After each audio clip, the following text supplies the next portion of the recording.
Hey, happy Wednesday, everybody. Got a pretty fun call today. I got Meir coming in. If you guys don't know who Meir is, he does he's in Leah and he does a lot of double closes. I mean, this guy mostly does all of his business is double closes, and the guy crushes it. Absolutely crushes it. So we have him coming in today, and we are going to go over double closes, when to do them, why to do them, and all that stuff. Super excited about that. And then just also wanted to get this out there. So I don't know if you guys know this, but there's some changes going on inside Leah. And what's going to happen is a couple things. We're going to limit, Sumner's going to be limiting how many people come in per month to better serve everybody.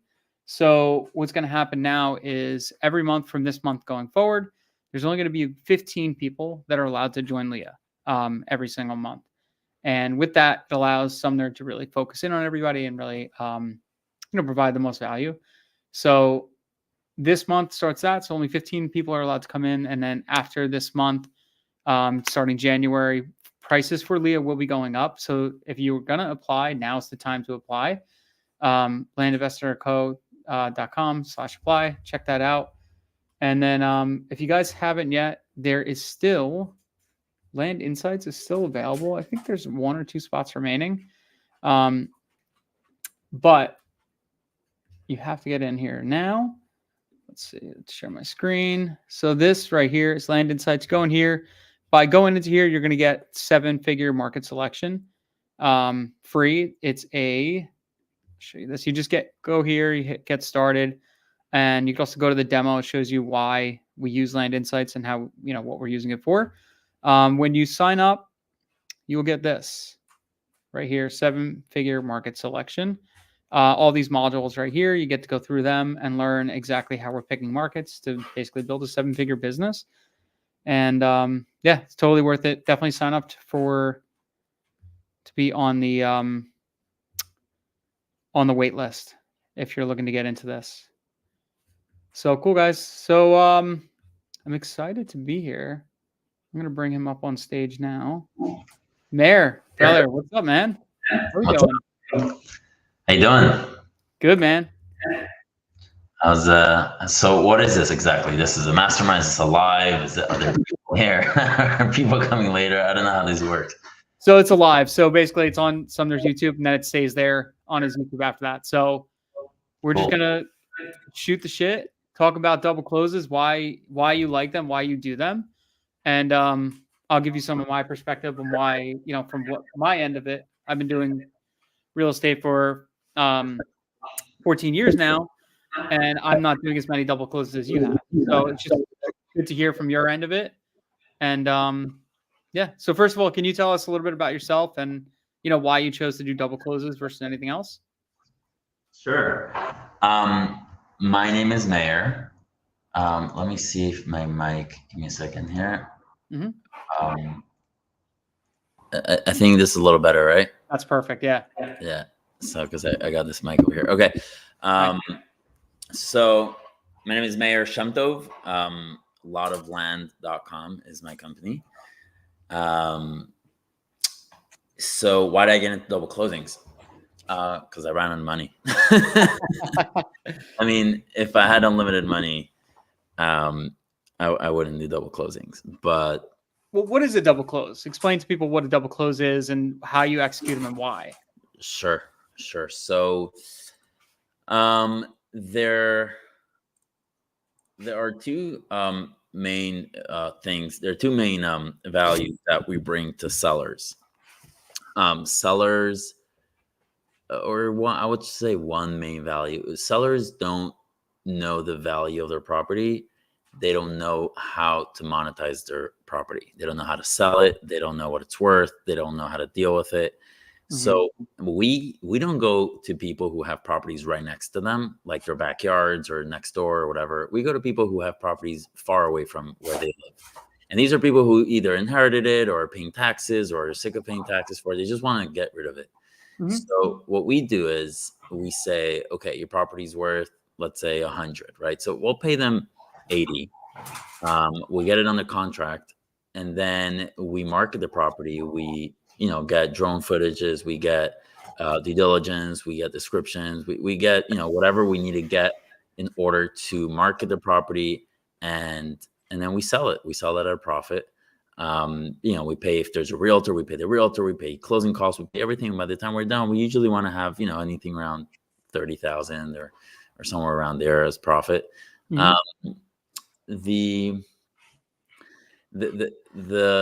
the main reason for this is a lot of the courses teach, if you have 20 grand, 30 grand, just buy a property for 30, sell it for 50, which is good. And it's a good strategy. What I've said many times is, once you have those 20, 30 grand, maybe, put that as a down payment for a much larger property, and try to, double close it, wholesale it to a developer who's going to buy it for a lot more, and use those 20 to 30 grand as an earnest money deposit. So it's double closing is essentially a way to bring value to the seller where they want more money, right? So here's the thing. A lot of, land flippers will only pay 50,000, and if they're going to have to sell it for 100, they're going to max they'll pay is 50, 60 maybe. We'll offer them 80 because we're going to double close it. We don't have that much risk. We'll risk like earnest money a little bit, we'll risk our time. Obviously, if the property's not a good property, then we just lost our time and our money. But the seller makes more money that way. We're able to turn a profit without actually, putting out 50 grand or partnering with a lender who's going to take, a huge chunk of it. So we're able to do, a very large volume. Obviously, it's important to be, transparent a little bit with the seller, and, why it takes so long, and, kind of explain the process a little bit. But we're able to do bigger deals, and we're able to do more volume. And I could talk about the downsides of double closing. Yeah. So I'd love to talk about both those things, the caveats, the benefits and the downsides, right? I Right. mean, for me, I'm used to, we have access to cheap capital, right? So for me, I haven't done many double closes, just because I didn't need to, right? Right. I have access to cheap capital. So we just buy the properties, and our goal is to make 30K per deal, right? Right. So even if it's a buy for 100, sell for 100 and 140, I'll buy it because I know I could go buy it, list it, sell it, make 30K. My lender gets paid and my realtor gets paid. Everybody wins, right? Sure. But in this situation, I could probably save myself, $10,000 and make a little bit more money if I just did double closes, right? Is it worth doing that, or do you feel like it's a good tool, but it's not like the best thing to do, or sometimes change it up? Sure. Like I said, if I had access to, unlimited capital or cheap capital, I won't do double closings. But do I have access? I mean, technically, yes. We do have a relationship with lenders and stuff, but there's another like mini advantage of doing a double closing. And that is, when I put a property for sale and I start marketing it, and I have a bona fide buyer who's coming, they're going to start doing perk tests. They're going to start doing, all these things that I would have never done if I would have just bought it. Right. True. We really have a deal right now that we're buying for 80, selling it for 170. And, the buyer just finished a perk test, which they paid for. Rightfully so. I didn't have one, and I didn't offer one. And it came back that it doesn't perk. And it took 2 months, because they did it through the county, and it's a very large property. So they just saved me 80 grand, because I would have bought that property without a perk test. If I had unlimited capital or cheap capital, I would have been like, oh, this is a great deal. And like, I don't have the time or money to do a perk test right now, let's just buy it. So when I was buying my own deals, either with my money or with investors' money, I there were some properties that I bought that weren't great, and I just bought it because I thought they were great. But the minute you put it to sell, and then the seller, and then the buyer tells you, hey, this is not a good property for A, B, and C, they just did the work for you, and you kind of just, save time. And again, I never told them it doesn't work because I didn't know. It's not like I'm you know what I mean? It's not like I'm misleading people, but I'm essentially outsourcing some of the due diligence to the end buyer. And then, I pass that along to the seller. I'm like, hey, dude, this property, it doesn't perk, and it's fine. Everyone's cool with it, whatever. Nobody knew it didn't perk. It is what it is. I mean, I had another property, 3 weeks ago where, half of the back half of the property had a cemetery on it. And then the other one had like deep ravines. There was no way I would have known that, and I would have probably just bought it. It was a buy for 30, sell for like 60 or 70. And then my buyer went there. He actually Mhm. went there, walked it, and he showed me. He's like, "There's a cemetery here, which is fine, like a little acre cemetery. Yeah. And there's like these deep ravines here. I'm gonna buy it for 10,000 less." So I went to my seller and I said, "I need it for 15,000 less," and he agreed. And I ended up making 5 grand on that extra. Hey, But sweet. so you see, there's something about like forced frugality. So if you have a tub of toothpaste and it's Mhm. brand new, you just put a bunch on your toothbrush, and if it falls with the water, you'll put another bunch. It feels like you have unlimited toothpaste, so you don't care, right? But if you have very little, you'll make sure you brush your teeth at night with whatever little you have left, It's and it true. ends up being a lot little, and your teeth are still clean. Yeah. So there's something about forcing yourself not to be like, oh, I have this unlimited capital or cheap access to capital. You're gonna end up doing a lot of silly deals, a lot of like, not you because you're experienced already, but a lot of Mhm. people come from that background. They'll buy like tax sales and stuff. Taxes are usually quick, so you're gonna have to act quick, and all of a sudden Mhm. you're buying stuff. There's a reason why it was at a tax sale. So Right. so there's something about that as well. Okay. So it mitigates risk because you're not buying bad deals and stuff like that. And if you do buy a bad deal, basically you just walk away. So like if you were putting an EMD down for let's say $100,000, buy for 50, sell for 70. What would an EMD look like that for that? I mean, it's all up to the seller. Okay. If the seller is like, first I try to get away with not without a EMD. Sure. Yeah. But if they're like, hey, how do I know that you're not going to walk away? I'm like, listen, you've had this property for 40 years. 40 years and 2 months is not going to, it's not going to Yeah. make it or break it. Um, Yep. but if they insist, I'll give whatever it is. Whatever it is that will make them comfortable. Obviously, I won't give more than 5 grand for 20 grand. But Mhm. and even when I give, I'll try to have like a contingency or something. Like if the property actually is not good, like if we discover a problem with the there's liens on it or whatever, then Mhm. I want that earnest money back. You know what I mean? Okay. One more advantage, which I touched upon briefly, but Mhm. um, there are some like huge deals that you just don't have the money for. Like, Yeah. yeah, Mhm. buy for 800, sell for 1 million. I mean, maybe you do, but there's going to be so much paperwork and due diligence, from Mhm. your lender, rightfully so. And it's just get it on the contract for 800. If you think it's worth 1 or 1.2, based on whatever research you've done, just get it on the contract, give them, 10, Mhm. 20 grand earnest money with a 30-day, 30, it goes hard after 30 days. And during this 30 days, you'll very quickly know if it's worth what you think it's worth. Let the market tell you what it's worth. And that's the Mm. main point over here.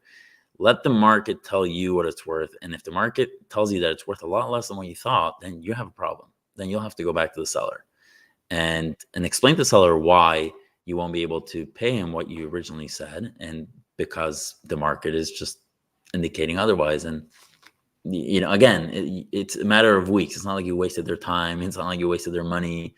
Yep. If anything, you go back to the seller with any research, due diligence, or anything that you have now, you'll just give that to the seller for free, and the seller's happy. If you had drone footages, whatever, I just give that to my sellers. I'm like, Yeah. listen, You already got it right. You I already took couldn't it. move forward with it. Here's why. All this Mhm. work that I've done, here it is. And yeah, just again, open communication, always have integrity, and it's a win-win for everybody. I love that. So when you're people are asking, so like when you go to pitch a double close, do you tell them or is it something like, all right, do you get it under contract like a normal contract, or right from the get-go are you saying, hey, look, this is how we do this. This is our contract. We might market this and try to sell it to an end buyer because it doesn't fit our portfolio and try to sell it. Is that kind of how your pitch goes, or are you just always double closing and you just always just pitch that? Yeah, I mean, the our contract says that we have the right to market the property, to execute listings, to show the property to others, um, to execute agreements on their behalf. They read the contract. They know that it's not like a quick close, but they also know that they're getting a lot more than what the other land investor who was wanted a quick cash deal was going to give them. So Mhm. I always tell them, my sellers, like, you can either choose like time or money. Which one you Mhm. want? You know what I mean? You want more money, you're gonna have to give me more time.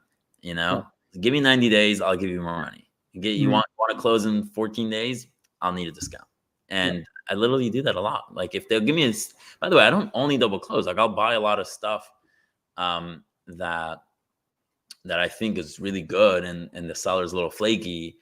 You know, and you know, we can segue to what are the issues with double closing, which we didn't touch upon yet. And yeah, we will. Yeah. Okay. Whenever you're ready. Yeah. I just want to know, like, I want to talk about the happy-go-lucky stuff, and then we'll get into the negative side of things too. But okay, so you tell the seller, like, hey, look, this is how we're gonna do it. In your contract, you outline everything. Do you when you speak to your sellers, are you outlining everything, or is it like, hey, they have a contract, they signed it, they should have read it, that kind of thing, or what's your main basis on that? I don't see why like they would care that I'm marketing it. Like They agreed on a price, right? They know they're getting that. It's like, why not?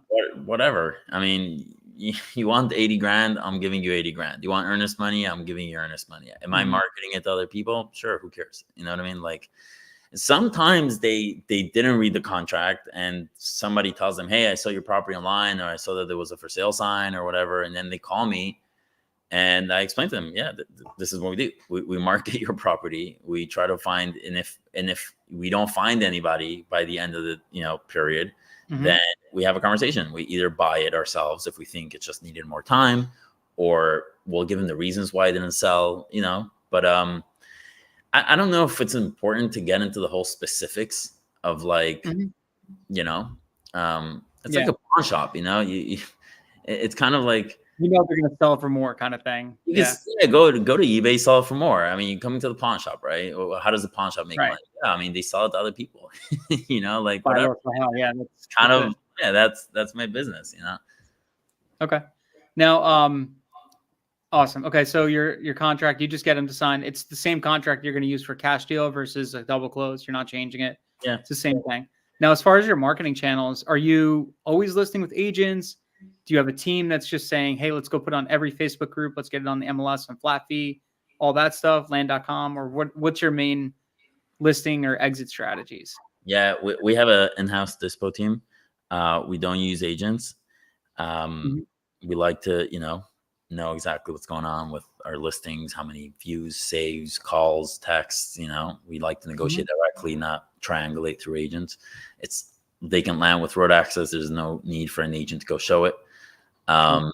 If there's no, road access, then we'll have an agent, or if we spoke to an agent and the agent was really nice, gave us a really good time, gave us his opinion, gave us the time of day, went, saw the property, then out of courtesy, we'll use that agent. But again, because we're making small margin, getting an agent for 5 or 10%, that's usually our entire margin. Like if you're buying for 80, selling for 100, and giving 10% to an agent, you're left with 10 grand, and then you're paying for title on both ends because you're buying and selling, right? And then you're left with 5 grand. You know what I mean? Right. So that's not really a deal. Yeah.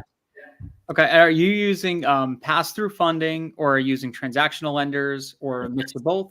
Yeah, mix of both. Depends on the state regulations, on the title company that we use. I know, like North Carolina, you're not allowed to use pass-through funding. Florida, you are. It kind of depends on the closing attorney. We'll whichever one we could do. Okay, so pass-through funding, basically, so people who don't know what it is, basically pass-through funding is using the end buyer, the third party's money, to basically fund the first party, the seller's purchase or sale, right? So you basically use their money, they fund the A to B contract, and B to C closes, and then that's when you get paid when the B to C closes, right? Right. Okay. So yeah, you're using their money. And in other situations, you could use transactional lending, where transactional lending would say, somebody else, like an investor, would come in and say, okay, you need 50,000. I'll bring you the 55,000 for the closing and everything like that. And then after it closes, then you're going to pay me back my 55,000 plus a small fee, 1%, 2%, whatever it is. So that would be the transactional lending type of things. Right. Yeah. Cool. Now, as far as your marketing channels, when you're marketing for a property, you're probably going to be marketing. Are you mostly doing neutral, like text and stuff like that? Are you doing any mail or no? Yeah, we do mail, we do voicemails, we do email, we do SMS. Mhm. We're starting cold calling soon. I mean, we've done cold calling, but we paused it. Sure. Um, so we have a pretty big acquisition team. Actually, that's the the main part of the business. Sure. We are at the end of the day a marketing business. That's what we Yes. are. And And what's the your data and the data company. marketing data exactly? So what's your if you were to think of like Pareto's principle, your 80/20, what's your 80%? What's bringing in most of your business? Is it mail? Is it texting? Is it what? Yeah. So right now it's texting, just because I built the business around texting. Sure. Texting changed in the past month Yes. with all Yes. the regulations and everything else. So that's, TBD how that's going to play out. Mail is great. Haven't been sending. I mean, I still send a ton, but like I kind of paused that now around the holidays. But I'm going to gear up more for mail. I'm looking into postcards now. Mhm. They're not that much cheaper than It's no. not. So like, but I'll tell you what I like about postcards. I moved to Florida and suburb, and apparently people in suburbia just get a ton of mail. Yeah. And I obviously never open anything; just go straight to the garbage because I realize Mhm. it's all snap. Now, when I get a postcard, and on the postcard, there's something that actually pay. Like I have a pool, and I pay Mhm. like $125 a month for cleaning the pool, and it was a big thing, $79.99 a month to clean your pool. Right? That Mhm. I didn't have to open it; I just saw it. That Exactly. I'm like, all right, this will save me like whatever, Mhm. $400 a year. They have, let's just call them. It's a phone call, $400. Sure, why not? Right. if that Right. was if that was a letter, I don't think I'll open it. No, and that's the thing. So everybody like talks about when you're talking about direct mail, they always talk about open rate. Right, There's nothing that has 100% open rate except for postcards. They're right. always open. Like they're looking at them as soon as they get it. Well, Yes and no, but still, again, TBD, because my letters are nice. They have a contract there. You can read it. There's yeah, about us. There's frequently asked questions. So it's hard to split test these things. But sure. I used to do all these things. I used to do postcards. It's just hard to like keep the metrics and all that. Mhm. Yeah. Um, yeah. Yeah, so I would when I had my house business when I was really ramping that up, we were going nuts and we were spending, about $40,000 a month in marketing. And we would send anywhere between like 65 to 70,000 postcards every single month. Wow. And our postcards did really great. We also had handwritten letters. That's nice. Handwritten letters, we only sent 8,000 a month. We did get a better we actually made more money per handwritten note than we did postcard because a lot of postcards just got kind of thrown out, right? Right. But I will say we got more calls from the postcards, if that makes any sense. It's just that the deals that people like opened up and they actually read this handwritten letter, they were deeper deals and we made more money per deal. For sure. But that's different. So yeah, Well, so at the end of the day, you don't want leads, you want money. So, you want money, right?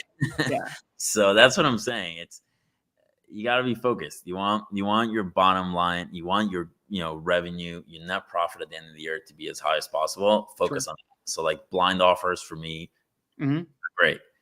So or double closing. If I could do more volume or even larger deals by double closing them, I'll just double close as many as I can. I'll do whatever it takes to just Hmm. the so we have like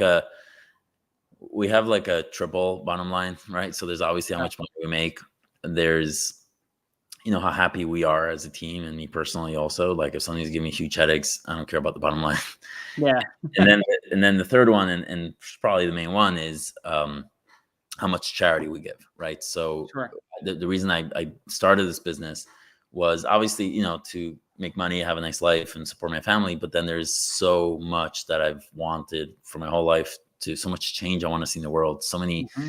Hmm. so many causes I really care about, that I could do one of two things: either become a fundraiser and start like a nonprofit and collecting money from people, or I could just try to make as much money as I can so I can give away as much money as I can. So Yeah, um, that is really an amazing thing for me. It's really what motivates me. We have a separate foundation, separate bank account, and then we just put a chunk of money every time we do a closing. We put the money there, I love and and then and that money is amazing. Like all of a sudden I have a bunch of money there, and I can use that money to do whatever to improve the world in whichever way I want to improve it. So like, do I want to Mhm. pay for someone's infertility treatment to have children, or do I want to pay for an orphan's wedding, or do I want to pay for Yeah. food, or my brother has like a soup kitchen in South America? Do Mhm. I want to, pay for that? Like whatever I want to do, I could do because of these land deals that I'm doing, and that's Yeah. really the motor behind every deal, I think. Dude, that's amazing. So having your big why is really going to motivate you to do more, because now you look at like every deal I do is I'm doing more good for the world by doing a deal, right? So, make 10,000, make whatever. And then if you're putting 10%, 15% on the side, that's going towards, or whatever you're putting on the side, that's going towards the greater good, right? That's $1,000, right? Of a $10,000 deal. And it's like, holy crap, this is awesome. That $1,000 is going to help somebody like way more than it would just help you in your pocket. For And sure. then it just drives you to do more in your business, right? I love that. So, um, that's so good. So is that one of the reasons, like, kind of what made you grow your business as fast as you did? How long have you been doing this now? Probably a bit over 2 years. Okay. Last year it was just me and like one like part-time person, and now Okay. we're like 14, 15 people. And I don't necessarily like being a manager. Um, Mhm. but yes, it's definitely the reason why I have these big ambitions is because I mean, I have, thank God, what I need. It's more about like seeing that. And by the way, your why or anyone else's why doesn't have to be this. Like your why Mhm. could be to own as many Rolexes as possible. If that's what does it for you, great. Yeah. Whatever. We might have a little disagreement. We could talk about it later. Yeah. but but yeah, you just, like you said, you need a strong why. And because nobody loves just like flipping contracts for the sake of flipping contracts. You gotta be, you know what I mean? But it's what you can do with it. And also, I really, I get really good feedback from my sellers. I reach out to them. They send me video testimonials. Mhm. My buyers, my team, we meet every week. Like I'm able to employ these many people and give them benefits and whatever.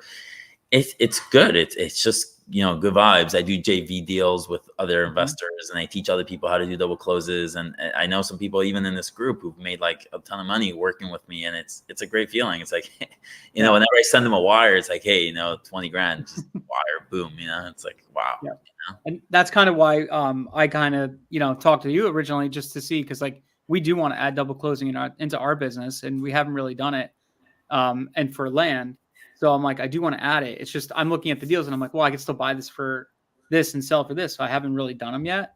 But we are going to bring you few deals, at least in Q1, and just let's go. Like, anything we get from there on, we definitely want to do some double closing. Just get that business going and see how it goes, because I think it's important to have multiple facets too, because eventually you run out of money. There's a lot of money out there, but you could run out of money. So Right. it's good to have another strategy. And I do like it as long as you're doing it ethically, right? Right. That's the main Talking thing. about strategies, I mean, I also do a lot of subdivisions. Not like Mhm. the major complicated stuff, although that too, but more like smaller subdivisions. So like, split them into 10-acre chunks or whatever. Mhm. And those are very profitable. They're a little complicated if you know what you're doing. Um, so I partner with a lot of people who have like their first, minor subdivision, and Mhm. bring me in, and we do deals like that. Yeah. But yeah, talking about having other tools in your tool belt is that it's like you should know how to do a double close. You should know how to do a minor subdivision. You should know how to, Mhm. do a wrap if you need to. You should know how to Yeah. do a seller finance deal. You should, it's Yeah. just things you should know how to do if you're in this business. Exactly. Like, I think you did one with Cole, right? One of his first deals Yeah, with Cole was a subdivide, minor subdivide double close or something like that. Like something outlandish that you would never like yeah. attempt. It's just That's, crazy. As a it's funny. first deal. I just hung up with a seller. Actually, somebody reached out to me. Another land investor said, "Hey, I have this, this 50 something acres in Texas. Um, if we subdivide it, we can make, like 200 grand, but I don't know how to like explain that to the seller. I don't have the money to just buy it. Like, what should we do?" Mhm. Um, a whole conversation with the seller. So I'm like, just put the seller on the call right now. Like we're talking, let's just bring him in. And he brought him in, and I explained to him the whole thing, and we already sent him a contract, and it's amazing, and then he didn't sign. So then he just called today. He was like saying, different reasons why he didn't want to sign. And Mm-hmm. then I'm like, what's the real reason this guy doesn't want to sign? And then I asked him straight up, I'm like, what can we do? Like, I'm not sitting in front of you. I told him I'm sitting next to you. Okay. Like Right. we both, you want to Good way to sell, put it. I want to buy it. Let's just, what can we do? He Mm-hmm. said, well, to be honest, your contract says that you can flip it to whoever you want. You can back out whenever you want. Long close. I used to send it to my lawyer. He's like, yeah, these guys are not serious. So I actually told, because this is very close to the one we did with Cole, and Mm-hmm. said, we actually just did this not too far from your property. Like, I'm happy to send you like the HUDs, the purchase agreement, whatever you want. Like, I do like multiple deals a month in your area. And then his entire energy 180'd. Yep. He was like, oh, I mean, that would be fantastic. Credibility right there. If you have credibility, Yeah. it's awesome. And one thing to say, like, so obviously you work with other investors, right? And just right here, if somebody has a deal like this, they don't know how to do it and they don't have the credibility, could they use yours by partnering with you, right? It doesn't need to be me. It could be anybody that you feel comfortable with, but you want to work with someone, especially with these more complicated deals, that has a little bit of experience. And I mean, credibility always helps a lot. Mm-hmm. But yeah, the reason I'm bringing it is because you mentioned the deal with Cole, and I just hung up with him. And, Yeah. and you do one, and then you do another one. I mean, I've done a ton, but this guy is literally down the road. So I was So like, cool. and it came to me through another investor. So it's kind of also these bigger deals, they're win-win for everybody. Win Mm-hmm. for the JV, for the partners, win for the buyers, for the sellers, and they're good. That's why I always encourage people, just go after bigger deals. We're gonna have to put in 10,000 earnest money, but it's okay. Like, I'll put 10,000 earnest money. Like, Yeah. use those 10 grand for earnest money on bigger deals, for Right. mailers. For don't try to buy these like little lots to try to make 3 grand. You can Mm-hmm. do that, but like maybe do that once or twice just so you see the process. But like, not worth it. Yeah. I'm not funding any of my own deals just because I don't see the validity in it. Like, if I have access to capital, I'd rather have the money in hand for marketing because that marketing can make me 10x, right? Yep. Whereas if I put 50,000 in a deal, I can only make like 10%, maybe, whatever the case may be, or double my money, right? But I could Right. take that 50,000, put it into marketing and 10x, 20x that money. So why would I put it into a deal if I could 20x that 5? For So sure. that's just the way I look at it. But all right, so that's all the positives. Now let's talk about some of the negative side of things with double closes. What is, the worst case scenario? What's one thing that's really frustrating about double closings is when when you have a buyer and the buyer is very excited about the property, and they even paid for a survey or whatnot. They're like psyched about this property, Right. and then the seller falls off the map, falls off the Mm. face of the earth. He's Ghost. not interested in selling. He's ghosting you. He's giving you problems, issues, what have you. Mhm. That's difficult. I've had that happen a couple times, and I mean, you can even be talking lawsuits. Like some people get very, because when I sign a purchase agreement with a buyer, I'm legally, like, I have to sell it to them. And then Right. when the seller doesn't want to sell it to me, it's like I have to like explain it to the buyer that, like, hey dude, the seller doesn't want to sell. Yeah. Um, I What had about cure notices and stuff like that? Do you ever have them in your contract? like, I mean, I have like, I can sue them for, specific performance and Yeah. that. So I do have that. I'm dealing now with two sellers. Like, I would never do that, but if I have a buyer who's like literally begging me for the property, and Right. I have all the right in the world to buy it from the seller, and the buyer has the right to buy it from me, and there's the sellers just, Mhm. so that's very frustrating. It's also a huge letdown, right? Because Mhm. the pipeline profit, that you have 40, Right. 50 grand coming in, and then the seller's just being whatever. So that's a downer. What's another? I So mean, there's a lot. Yeah, go ahead. so one thing about that too, do you ever file memorandums on properties that you put EMDs on? Yeah, but memorandums doesn't really help you in the short term. So for those who don't know, a memorandum is, you file with the county, an affidavit, a memorandum, meaning you're telling the county, let's say I'm buying a property from Dennis and I want to sell it to somebody else. So I file with the county a notarized document that says that Dennis and I are under contract for this property. Mm-hmm.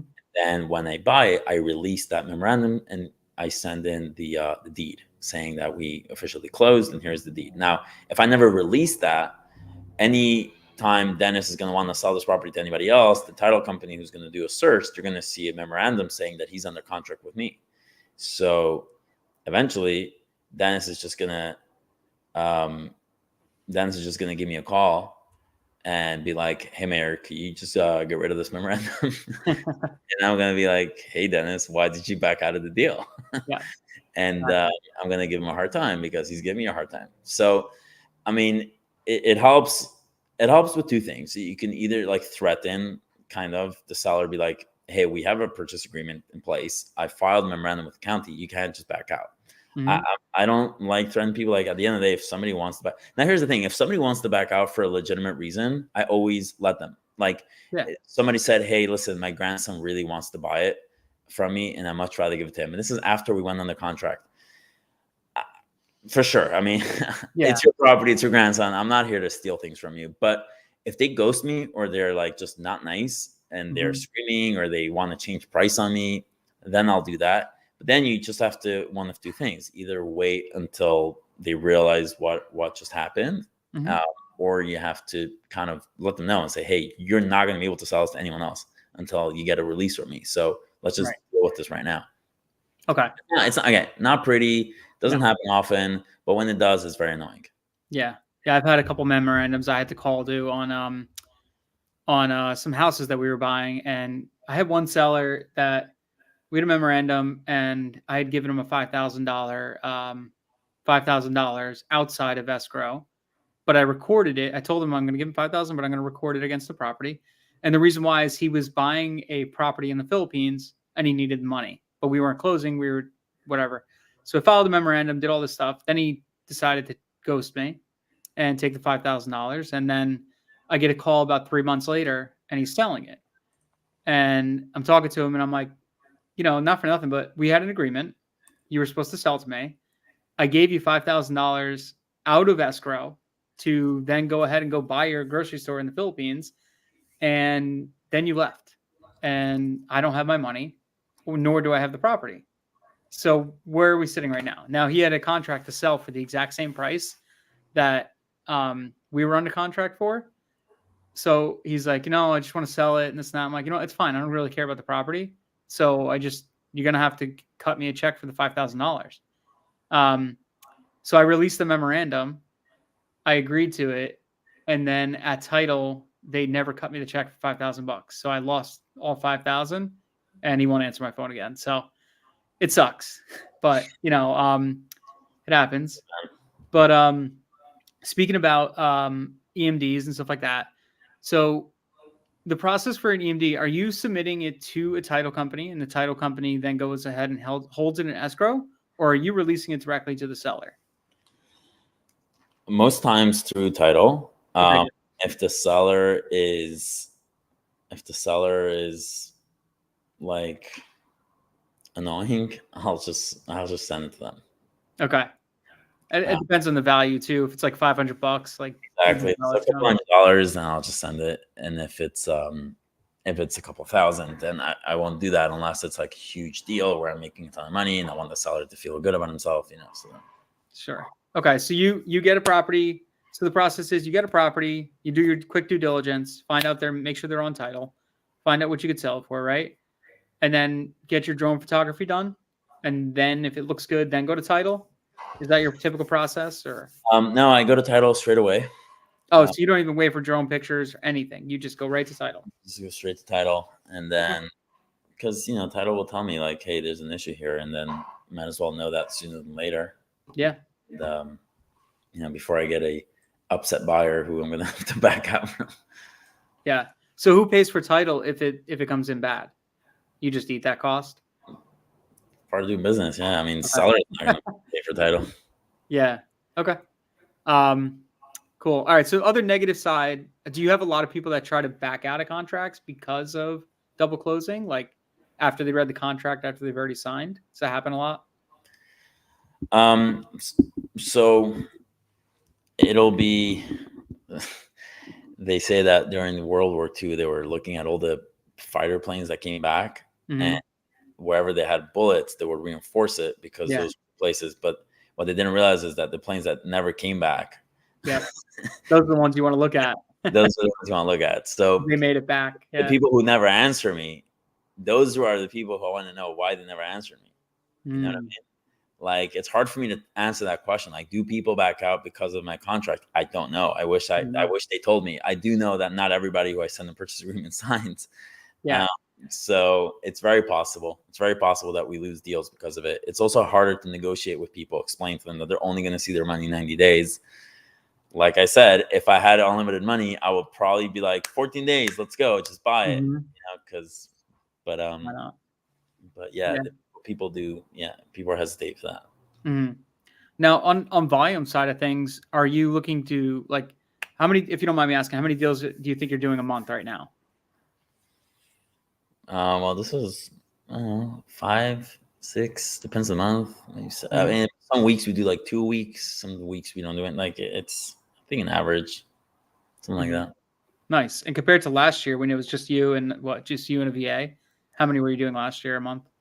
It's funny because when it was just me, I don't know if it was because it was like 2020, like 2021, 2022, times were different, but I was crushing it.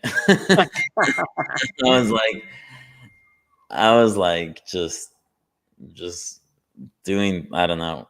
Yeah. Maybe it felt like I was doing a ton of deals. I mean, I have everything logged, obviously, but yeah, I mean, you can't compare it now with the team. And it's a volumes game now, so at this point, there's a lot more for sure.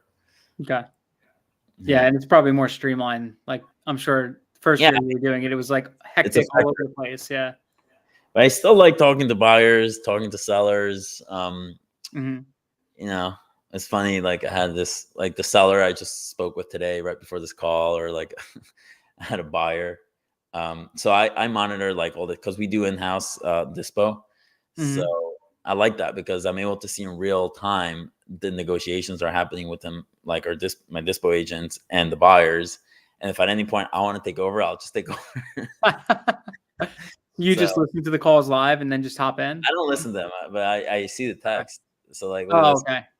Look at this one here, real quick. So we're selling it for 57,000, right? And hey, is there flexibility? So John, who's my dispo guy, he's like, how much do you want to offer? And she says he was thinking 40,000 cash. So I took over the text. And I'm like, 40,000 question mark. Yeah. Like, I'm just like 40,000. Oh, he's an agent in Miami looking for land, and he thought it was a fair offer. So he asked me to see what you thought. So, right, we priced it very competitively. Take a look at what's on the market. And I literally sent Zillow screenshots showing that everything is way more than what we're selling. We're literally the cheapest property. I actually own this one outright. So here's something about double closing.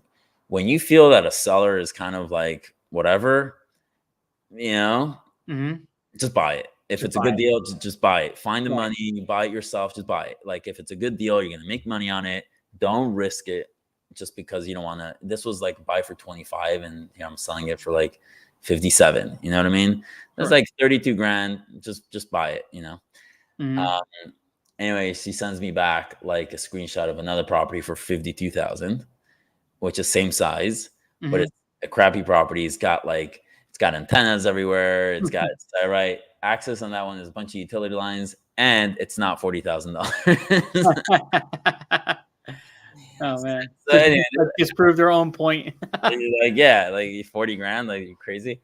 Anyway, so to answer your question, I still enjoy negotiating with buyers, with sellers, talking. Because at the end of the day, what am I doing now? Right now, I'm reviewing spreadsheets. I'm reviewing numbers, things that are not. It's left brain stuff. I'm much more of a right brain kind of guy. So it's not sustainable. I can't be talking to sellers and buyers all day because we can't do the scale we do now. If I did that, but it's nice to do a little bit of that when needed, Yeah, I feel the same way because like I like talking to buyers. I think it's fun, but it's sometimes it's just like too much. And then once you do that, you kind of get into that realm, and then you're not building the business, right? I'm working in the business, not on the business, and that's really what I need to be doing.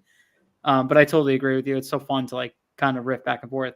For us, our dispo channel has mostly just been buy a list with an agent, right? Because we're buying them, we're listing them.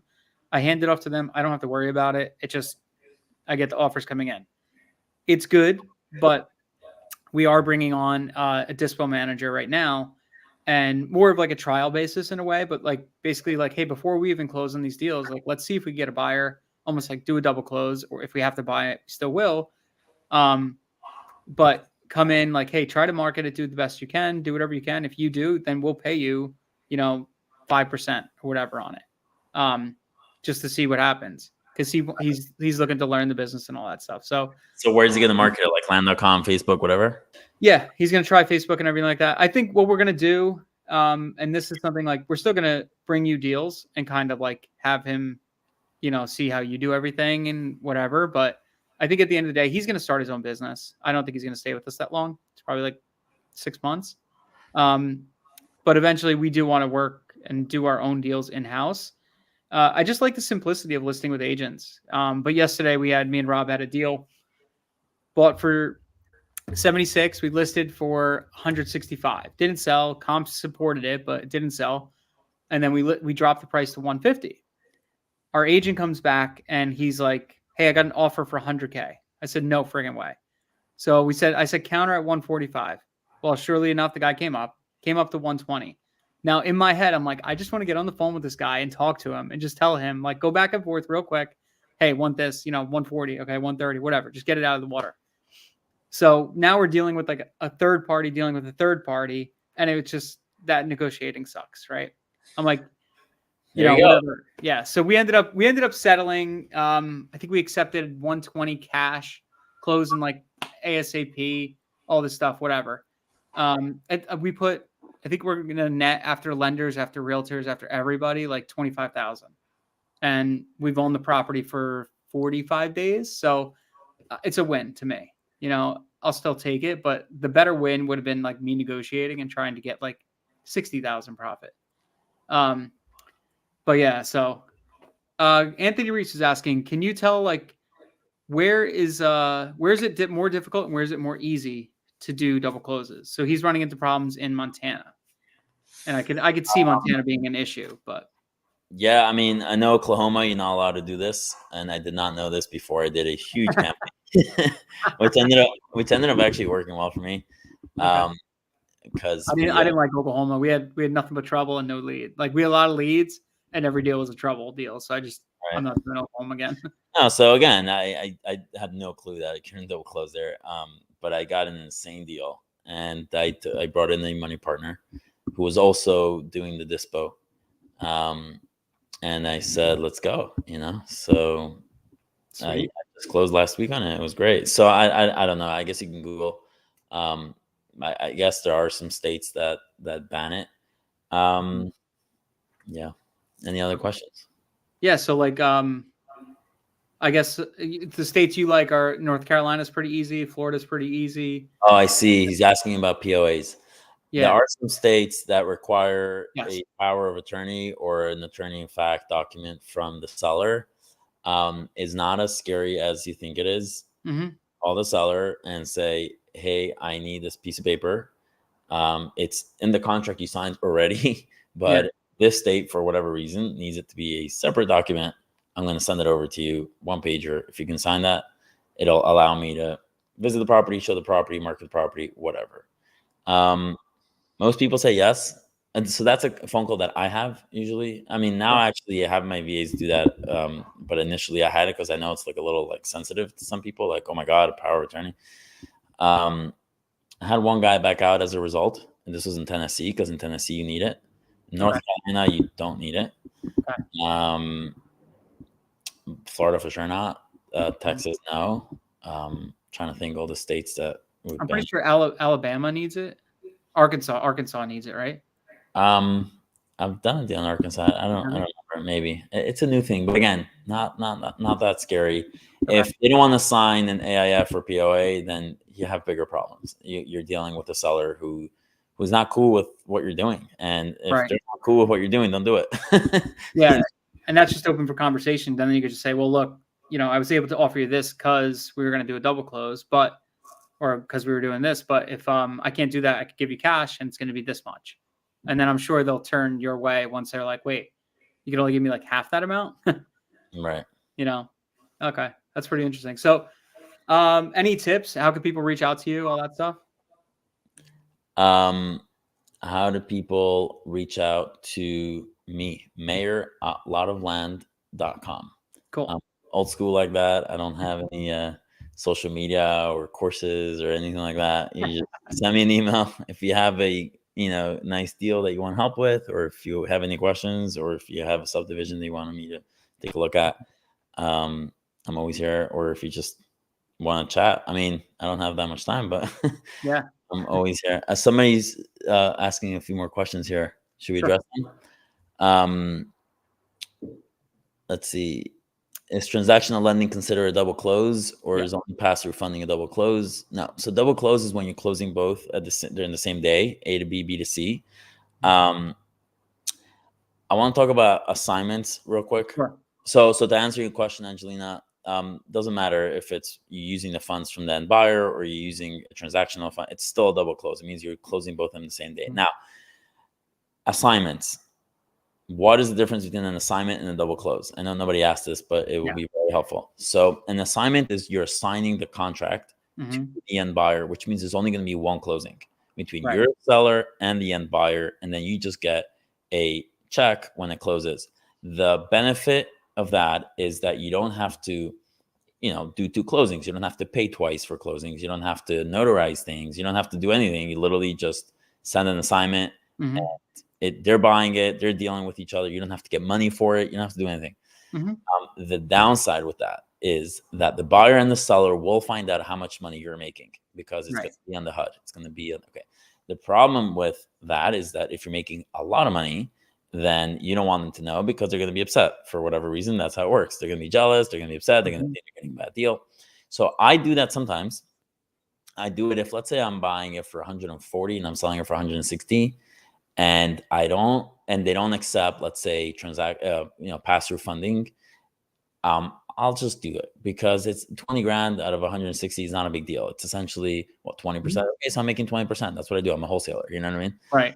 Or I'll do that in super skinny deals, right? Let's say buy for 40 and we thought it was worth 60, but we couldn't sell it for 60. So we sold it for like 50, and then if I'm going to pay 2 times, closing costs and whatever, I'm going to be left with 5 grand. But if I assign it, then, I'll be left with 8, or 9. So that's nice. And again, I'm not making that much, so no one's going to be upset.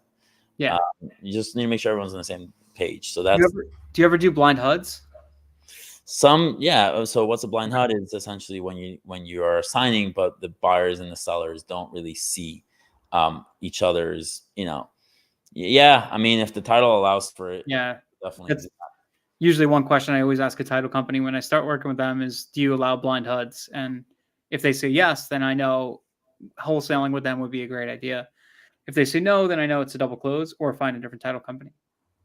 Yeah. So, okay. And then as far as title companies, you always use the same one? Do you try to find different ones, or what's the main story there?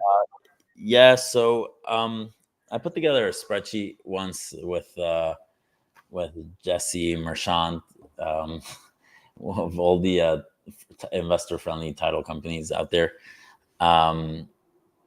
It's out there. I think Sumner shared it. I don't know. It's floating through the interwebs. Yeah, they put one out there too. They probably should be combined, and then it could be the same one. Hopefully it doesn't have my name on it. It's just full of people. So I would start there. You want to ask them a couple of questions. First of all, do you guys do double closing? A lot of people don't even do double closings, right? If they're in that spreadsheet, they probably do. What are your fees? Another question I asked is, do I have to buy title insurance from the A to B? Because I know that some here in Florida, I was using a company that they would, they said it like legally they had to sell me title insurance on the A to B, which I don't want title insurance on the A to B. I'm owning this property for 15 minutes. I don't need title insurance. So then I found one that didn't, and that saves me like a good $800 every closing. Yeah, exactly. So ask them if they do those closings, ask them what their fees are, ask them if you have to buy title insurance from the A to B. Also ask them if you can use pass-through funding. Again, if it's in North Carolina, don't even ask. But if it's in Florida or whatever, ask, because that's a big one. It saves you a lot of time, money, and energy. Okay. What else would I ask? And also, this is a big one. Yeah. Just feel them out. Like, how quick are they to answer you? When you call, did they answer you right away? How many people are in their shop? How many people answer the questions? How many emails are copied? These are very important things, because I've worked with some title companies that are horrendous. They take forever to answer. Yes. They forget to CC everybody. Yep. So just you wanna really wanna work with them. Yeah. Yep. Yeah, I had a deal one time that they we had a promissory note. They didn't see the promissory note. They closed. They wired us the entire sale price. And I'm like, why am I getting such a large thing on my HUD? And they're like, oh, because there was no mortgage. I'm like, no, there's a lender on there. I have a private lender on there. It's a promissory note. It's recorded. And they're like, where? I'm like, oh my God, I'm never using you guys again. Like, that's a total mishap. Because one, my taxes would be screwed, because now it looks like I sold the property for a huge profit. It was a mess. Okay, cool. So I think Anthony, another question. So how do you guarantee your cut through assignment? So yeah, no, basically when you do an assignment contract, you basically say like, hey, I have a property for 50,000. I'm going to sell it to you for 80. So your seller contract, your buyer property you're buying from the seller would have a contract for 50. Then you do an assignment contract. The assignment contract is, hey, I'm assigning you this contract for this fee, and this is this. Is that what you're talking about, or are you talking about for a pass through, something like that? So Yeah, I mean, title takes care of it. yeah, they take care of it. You just do an assignment contract, and they. I think Anthony's question is more. I think Anthony's question is more like, how do you make sure they don't cut you out? No one's cutting you out. You can't. Yeah, you're on the contract. You're dealing with closing attorneys and whatever. Offering commission. Bridget, what's up, Bridget? Are you offering a commission to the buyer's agent? If so, how much? Yeah, we used to offer 3%. Now we offer like 2.5%. Depends. If the property's super cheap, then we'll probably make that higher. But yeah, always offer a commission to the buyer's agent. Yeah, always. I do the same thing, because why would they show their property if you don't offer commissions? Right. When you do an assignment, though, you just write on the assignment that you will pay the buyer's agent, their assignee's agent's commission out of your assignment fee, that you will pay half of closing costs if that is what you agreed on. So yeah, you should. One thing, people need to start writing their own contracts. Yeah, I know. We wrote our own, so everything we have in there, it's written in 3rd grade English, and it's the simplest thing. Just it's like you can write an email, you can write a contract. It's just basically a document. Yeah. Yep. So awesome. Anthony said, okay. Yeah, Anthony, I know your question. I know your questions. So yeah, actually, I think I have. I could probably show you my assignment contract. Yeah, but here's a little trick. Okay, so Anthony's saying, like, do you write how much, basically what your fee is? So I don't. Okay, no. And I've had some title companies that give me an issue with this, but I don't want them to see how much money I make when I send them the assignment. I want them, if they see it at closing, that's fine.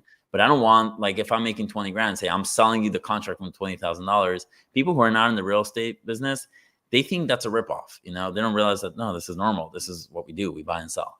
So what I write in the assignment, again, I write my own contracts. I write, I am assigning this contract to you, the contract with seller, dated whatever, date I dated it, for a total purchase price of $80,000. That is the total purchase price. I don't write that I'm assigning it to you for 20 grand. You know what I mean? So there's no mention there of that. One title company gave me issues once. I'm like, what do you care? It's an assignment contract. Basically, I'm assigning it to them. Like, what? Just again, I want to work with the title company that's just friendly and just gets it. Yeah. Here, I'm going to share this real quick. So this is let's see, at the stage. Here we go. So this is my basic assignment contract. So basically, the assigner or the assignee. So I'm the assigner. I'm assigning it, and who's going to take it? This guy, right? Where's the APN, legal description, assignee purchase price. So basically, I'm going to put, if I have it under contract for 100 and I'm assigning it for 120, I'm only writing 120,000 here. That's great. And I get the spread in between, and that's it. Escrow agent, all that stuff. Earnest money, so the assignee is going to put an earnest money down if I'm assigning it to him. I always request that. I don't know if you do too. Yep. But basically, they're going to put down like $10,000 EMD. So if they don't perform, I get to keep that. which is awesome because if I'm assigning the contract, it gives me money just in case. Close of escrow, all that stuff. And then I have all the stuff, everything in here. It's just a quick 3-pager. That's it. Actually, it's 2-page really. And Yeah, it's actually very clean. I like this. yeah, I could send it to you if you want. So Sure. that's pretty much it. And it's easy, it's simple. There's no like hidden language or anything like that. Yeah. So Anthony, I could send it to you. So just text me and you could just modify it for yourself. If I send you guys contract or anything like that ever, don't use it straight as is. Modify it, make it your own. Always. But yeah, I haven't done many land assignments. So what we do sometimes is if we have a partner or something like that on a deal, like sometimes I'm partnering up with people for marketing. So what I do sometimes is and also depends too, like we bought a property, we're closing on it, and I was in contact with the seller the whole time. Well, a partner of mine um, partnered with us on the marketing on this. So what I did is I assigned the contract to him for $0. And the reason why I did that is I was the point of contact. Now he's the buyer.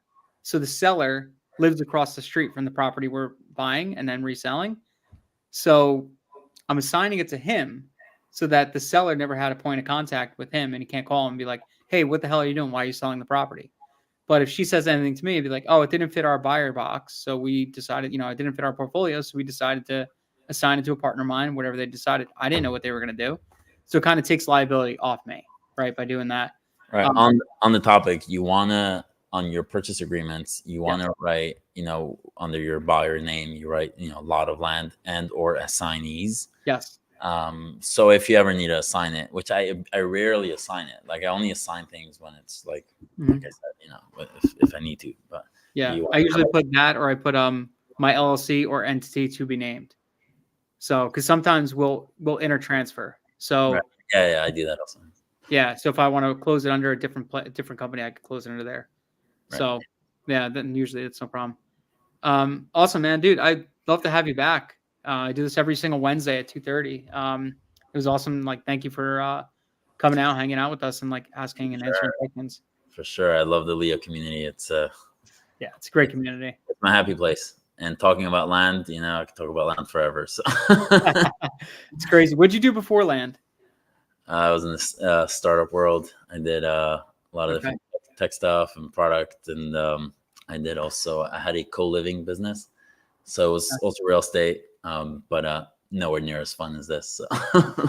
Dude, I'm loving land. Like I've been doing this for 14 years, but I've always done houses, and I love talking to sellers, getting belly to belly with them, talking, doing the whole nine, and then but you're always dealing like with emotions and like problems and this and that. And I remember standing in this woman's house and her son had just gotten in a motorcycle accident and died. And it was terrible. Right. And dealing with those problems and helping her through the situation. I love helping people with that stuff, but like you take on so many of those emotions. Right. And it really hurts. Like hearing these stories, it's hard, especially people who are like foreclosed, losing houses. But when it comes to land, people just like get a piece of land, they inherited it or whatever the case may be, and they don't really care about it. Right. So it's so less emotional, and it's more positive vibes with everything, right? I'm really loving it a lot more, and I'm pouring myself more into it. It's definitely I like this business a lot. So it's also good, man. It's a good community. Yeah, the community is great. So if you guys aren't in Leah yet, definitely get in the Discord at least and hop in there and then come in and join Leah. You're gonna love it. All right. Especially with prices going up. So Dennis, it's been great. Dude, thank you for coming out. I appreciate it. We'll definitely be connecting soon. I'm gonna be sending some deals to you. And what's the minimum profit you typically look for if you're looking to do one? Yeah, like 20 to 30,000. So it's gotta have, if we're splitting it's gotta have 40 to 60. Okay, so your profit's got to be about 20 to 30. Okay, something makes sense. Yeah, I mean, it could be a little less if it's an easier deal, but if it's a slow month, Awesome, dude. All right, thank you, brother. I appreciate it. Yep. Here we go, man. Cool, guys. Hopefully that was awesome and helpful for all you guys. I'm glad he was able to come in. I'm gonna bring in some more people coming in soon. Some other guys that do want to do this, other aspects of the business like entitlements and all kinds of stuff like that. But Meir is one of the guys that I've been looking to work with this year because, we have access to capital, but honestly, I'd rather be able to double close some of my deals because it keeps us more liquid, it keeps us going, and keeps us, flowing through deals faster. So yeah, I'm glad you guys enjoyed it. And every Wednesday at 2:30, I do the same exact live. So if you guys want to come check it out, usually we go through our KPIs. We talk about what's going on in our business, how we're growing. I actually didn't do that today, but just a quick update for everybody who's been following along. We started this in June with the 90-day program for anybody who's been following along. As of today, actually, we have 4 deals that we're closing on this week or this month. With a total net profit after lenders, after realtors, after everything, we're netting like $99,000. So in the month of December, we'll make almost 100,000. So just under 6 figures, which sucks. Got to sell one more deal, Rob. Get the 100K. So yeah, so pretty excited. We have other deals that we bought, other deals that we're going, getting listed and all that stuff. And we're just contract just came in. Holy crap. He's going to come in the 4th. Oh yeah, there we go. Yeah. Contract just came in. We'll have to check that out. That was the one that we're talking about that in Florida. He's buying it for 120, which, hey, it's money, right? I'll take it. Yeah. So we'll catch up next week. I'll talk more about our business, what we're doing in it, and our ascension plan, how we plan on growing this upcoming year. Me and Rob are going to sit down and talk about our marketing budget and plan for how we're going to market the next 6 months. And we'll show that all to you guys. And then I'll also show you what we've been doing inside our SOPs, inside of our operating manual, and inside Notion. We just started building all that stuff out. Super excited. I want to say that's one of our VAs. He actually just had a baby, and, we're super excited to have him in our family and be able to just support him through this. So, congrats to him. I just want to say that, dude, congrats. We're excited. So we gave him time off. We paid him and just said, dude, go enjoy your family. And it's just amazing to be able to do that. And, yeah, we're excited for what we have in the future. So follow me along. We'll be back here, Wednesday at 2:30 EST. See you guys later.